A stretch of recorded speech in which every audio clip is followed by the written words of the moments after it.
I'm building basically what is the coolest fidget toy ever.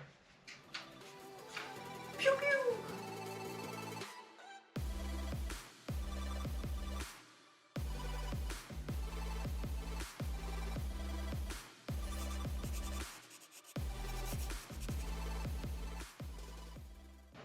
Hey everyone, welcome back to the workshop. Today we're building something a little different than my usual shtick, which is usually these guys. I recently saw Guardians of the Galaxy 3. If you haven't seen it, go check it out right now. It's a fantastic end to the trilogy. Something you may not know about me is that I am a big fan of raccoons. So I was inspired to do something Rocket Raccoon related. After looking through some of the stuff he has in the Guardians movies, as well as the MCU as a whole, I decided it would be the coolest to build the laser cannon blaster from the first Guardians of the Galaxy movie, the one that he shoots Quill with when he tries to escape and he uses numerous times. I live for the simple things, like how much this is gonna hurt.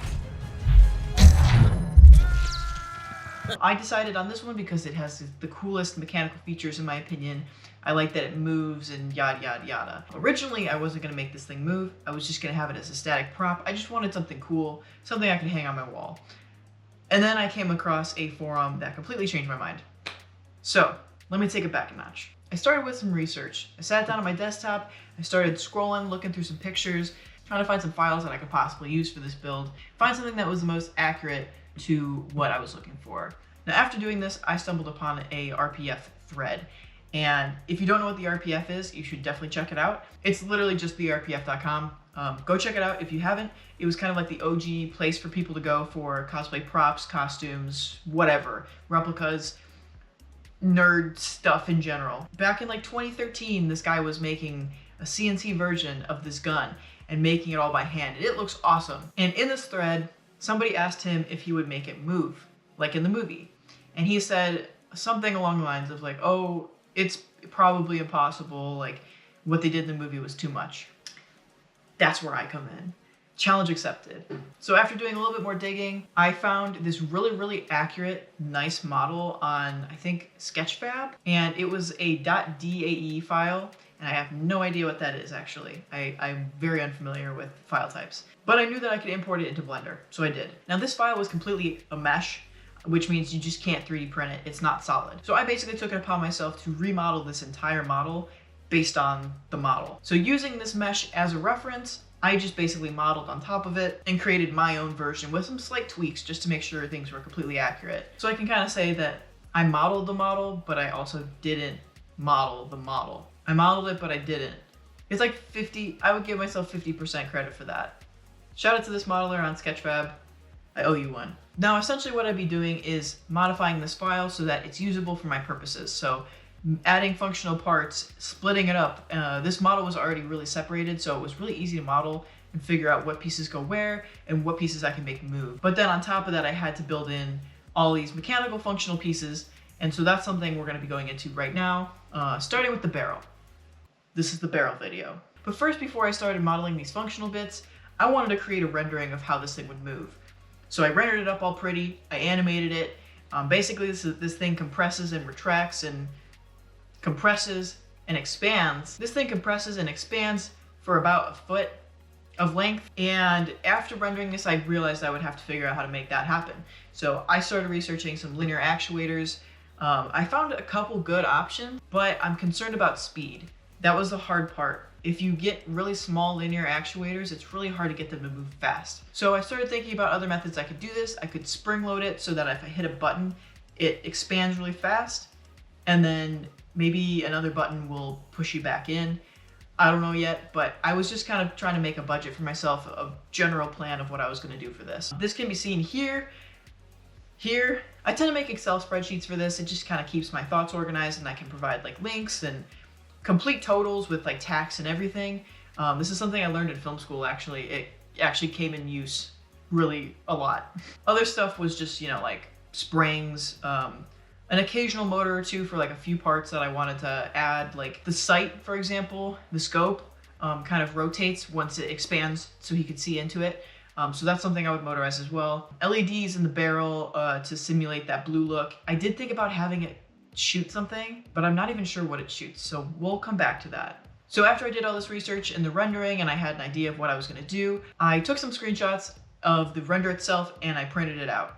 Not gonna lie, it feels really cool to have this printed out. Like, it's a good scale estimate. And one thing I really cared about was scale, so I wanted this to be proportionate. Now, Rocket Raccoon is about 3 feet tall. I think in the comics he's 3'8", but in the MCU he's a lot shorter. He's like 3-ish feet.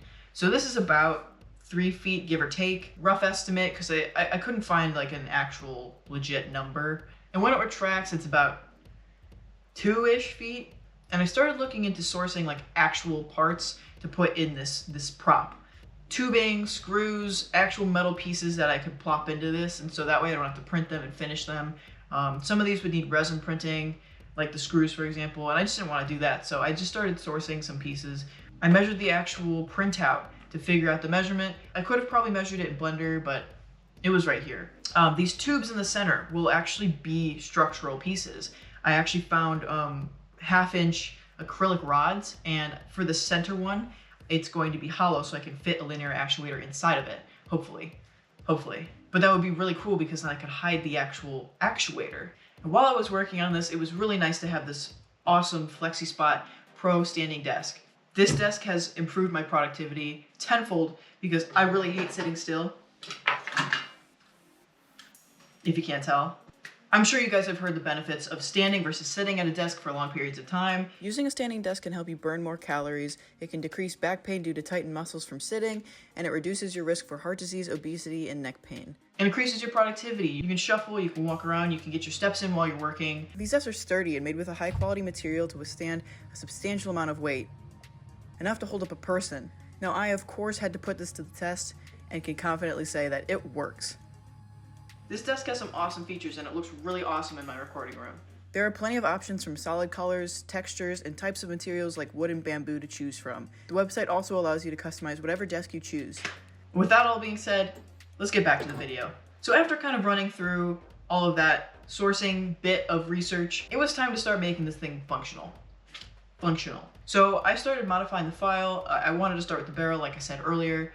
So I started cutting these little holes .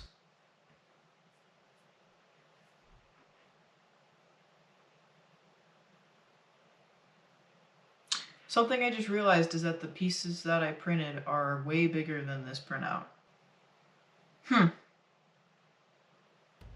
Okay. Well. Kira from the future here. I am rescaling the gun. Check your files, guys. Make sure you scale them correctly. It is what it is. I mean, it's a cool prototype at least, but wish I didn't have to redo it. It would be really massive. So we're gonna rescale and we're gonna reprint overnight and everything should be fine. So I started cutting out holes in the top of the barrel for the triangle pieces to kind of fold into them. Now the easy way would be to just leave the holes there and have these spring loaded so they could just pop in and out. But I kind of wanted to create like a trapdoor thing. So it gives the illusion of there being like a solid barrel and there's still a way for it to pop in and out. And I was able to achieve this with just 2 doors, with one attached to the triangle and then one just kind of here that it kind of collapses into. So pretend the triangle thing is here and it just goes like this. The triangle pushes this down and then it's elastic, spring loaded, so it pops back up and holds its shape. And this actually turned out pretty well. I'm actually really surprised how easy this was to do. It took a few iterations over like a couple days, but I'm pretty happy with the result. It was mainly just figuring out where the glue would go to make sure these would line up perfectly. All right, this is prototype number 1. As you can see, it's not super pretty, but it's a start. So basically what I did was I created little doors to cover this opening, and they're hinged by a print in place hinge on either side. And this is just, the gap is filled with elastic. And so when you push, you know, it collapses and then it bounces back up. 2 things. Not happy with how it looks. It looks ugly, really ugly. 2, it like really, you have to push really hard to get this to go down. It does bounce back up, but it doesn't bounce back up straight. I would like it to be like this, like more perfect looking, I guess. All right, this is our 3rd iteration. As you can see, it's almost perfect. The only problem is that it sags a little bit right here. That's just how I glued the elastic together. If I glued the elastic to the bottom of this side instead of right here, it probably would sag less. So right now I'm going to be reprinting this piece so this aligns a little bit better inside, so it doesn't have to be hot glued like this and look crappy. I'm also realigning the holes for this mounting because, as you can see, it's off-centered. Just little touch-ups like that, and then we're going to reassemble this as the version 4, and it should be the proper working version. So here's the second piece attached, and as you can see, there's a gap right here. It's attached to these upper platforms. I'm not really sure if you can see what I'm pointing out. This part right here, it's actually the hinge that I plastic welded on.